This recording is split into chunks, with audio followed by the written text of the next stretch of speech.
kasi umive up siya sa buhay niya. So actually ready na tong ikat kasi mayroon na siyang mga root. Yeah.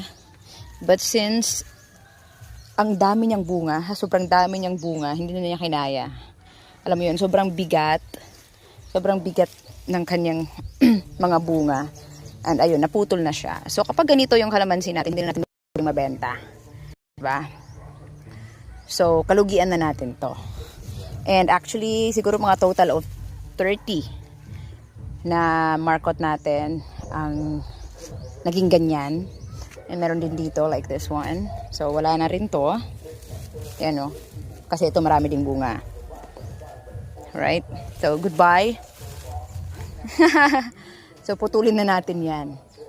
And yes, ready na yung ating mga kalamansi. Ang ating mga marketed kalamansi. Nagbebenta na kami ngayon nito.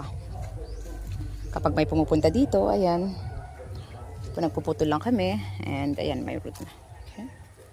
It's already growing. And we sell it for 50 pesos. But if we put that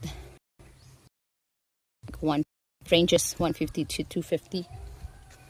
It depends on how big the plant is. Or the calamansi. Yeah. That's it. Pinakita ko lang yung kapalpakan namin. Actually, hindi kapalpakan kasi, di ba? Hindi naman kasalanan ng kalamansi kung ang dami niyang bunga. Walang mali dito. Yun lang, nakakalungkot. Ito lang yung lungkot na masaya.